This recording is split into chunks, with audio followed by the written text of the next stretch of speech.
What's up, everybody? It's Mercer here with week number 18 of This Week in Real Pirateball. Let's go ahead and get into it right now. If you're not a regular viewer of Twerp, you're probably wondering why I have this bag over my head. It's something I like to do when the Pirates manage to lose every game of the week I review, and luckily for Pirates fans, this is the first time I've had to wear the bag. The first time I looked into your eyes, I cried. Do you remember the first time? As of Sunday, the Pirates were mired in a 9-game losing streak. A combination of terrible starting pitching, unclutch offense, and some questionable managerial decisions have sent the Pirates into freefall mode.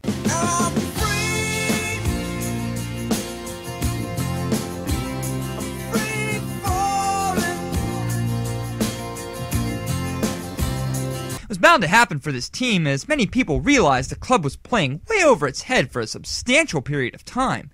At this point, the team looks like they've lost their confidence as pitching fatigue and bad swings start to pile up. Fans will invariably point to last week's blown call of the century against the Braves as the catalyst for this season's demise. God save us, everyone will be burned inside the fires of 1,000 suns. I had to scrap my original song idea this week due to the losing streak, so here's one for people who think the consecutive losing season streak will go on for infinity. Swung on and drilled deep to left field. Going back, it is gone. A grand slam for Kyle Blanks. Winds disappeared again, oh Lord. Ravished at home, but your team so far. One dog whose skull pain is getting stronger. 19 innings with the Atlanta Braves. Sled the runner, called him safe. Pull out the going down that cruddy slope. Jerry Mills is the guy we'll be spun in. The solo that can't beat Chicago. Mills is the guy we'll be burning. No, why?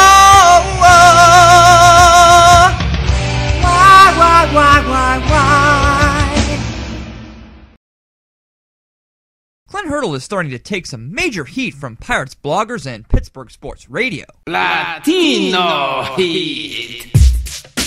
Chica, ¿tú quieres probar a un latino más? Ven conmigo.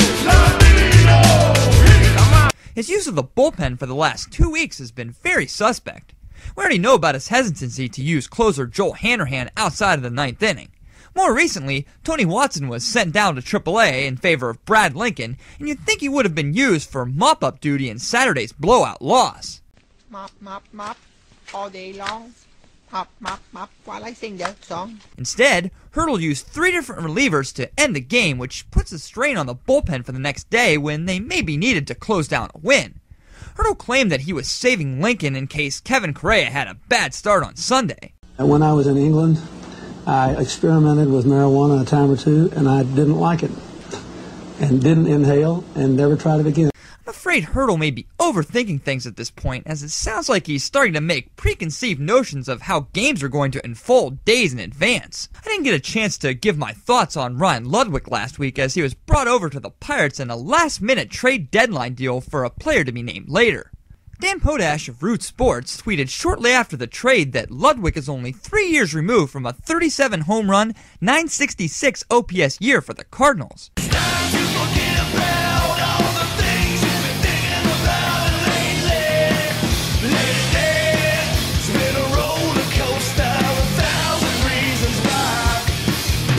Can someone please tell me what bearing that should have on how he's currently playing?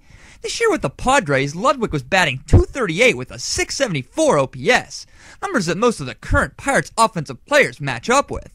Ludwick's 33 years old, and he's obviously in his decline phase, and I really don't see him being useful for anything other than spot starting duty when Jose Tabata or even Alex Presley come back from their injuries. However, here's a fun fact you may not know. Ryan Ludwick has a penchant for gladiator movies. A guy I know heckled him at PNC a few years ago, and he nodded as he delivered the classic line from Airplane.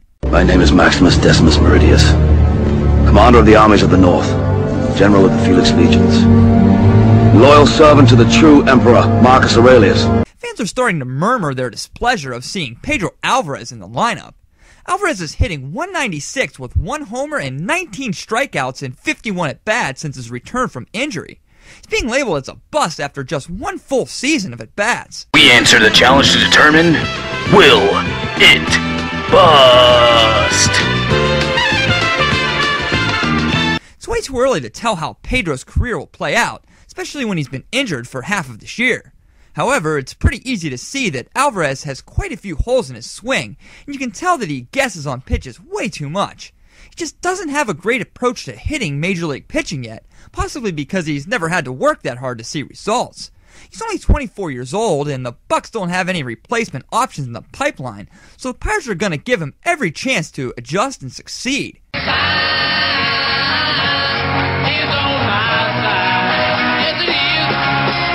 Pirates have cut loose a couple pretty good third basemen in the past 10 years, and I'd hate to see another go by the wayside. The struggles of Chase d'Arnaud in Pittsburgh had many people, including myself, to actually want Ronny to come back as quickly as possible.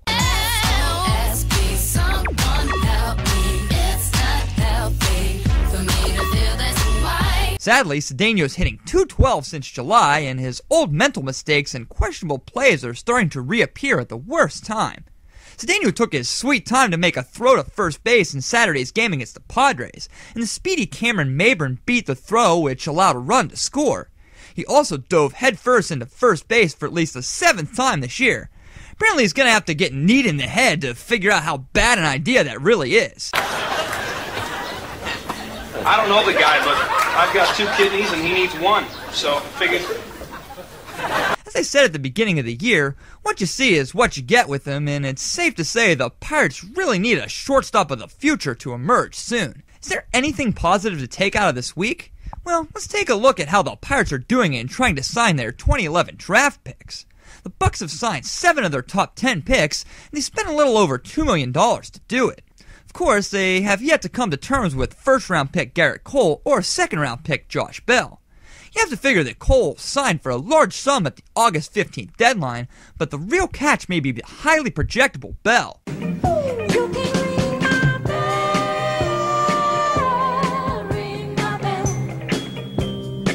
Bell is an outfielder with a 5-tool mix that many teams would have taken in the first round had he not expressed a major interest in going to the University of Texas. It's going to take a lot of money to bring him in, and with the Pirates struggling just at the wrong time, I'm not so sure Bell feels his future would be best served with the Pirates.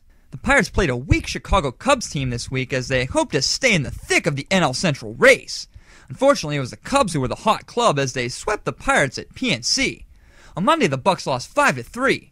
Derek Lee hit 2 home runs in his first game as a Pirate, drawing even more parallels to the '97 Freak Show team where pickup Sean Dunston did the same thing. On Tuesday, the Pirates lost 11-6. Kevin Correa really looks to be regressing. It's too bad he can't play platooned on the road where he's 10-2 with a 2.74 ERA. At home, he's 2-7 with a 7.71 ERA. On Wednesday, the Bucks lost 1-0 on a Starlin Castro home run in the 8th. On Thursday, the Pirates lost 7-6. James McDonald playfully celebrated his first 7-inning outing of the year after a 6-run burst from the offense, but a bullpen meltdown which included walking in the tying run and a winning sac fly sent the Pirates to their 7th straight loss. The Bucks then played the San Diego Padres. Going into the series, the Padres had the lowest batting average and fewest homers in the majors. That quickly changed on Friday as the Pirates lost 15-5.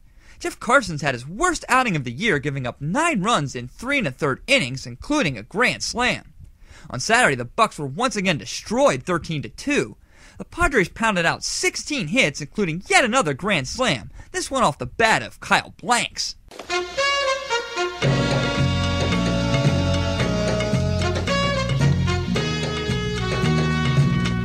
I can't give you Sunday's result, but hopefully the Bucks can stop the losing skid at 9 games. What do I think about the Pirates this week? Unfortunately, it looks like the Pirates of 2010 have reappeared, and the epic collapse that normally comes in June has happened this year in August. With the Cardinals and Brewers both winning almost every game, the Pirates needed to beat the weaker teams to keep pace. They just couldn't do it, and now they find themselves essentially out of the race. It's not going to get any easier as the Pirates go on the road to face the world champion San Francisco Giants and the Milwaukee Brewers at the House of Horrors known as Miller Park next week. Well, that about does it for this week. Make sure you join me next week for another edition of This Week in Real Pirateball. I'm Greg Mercer.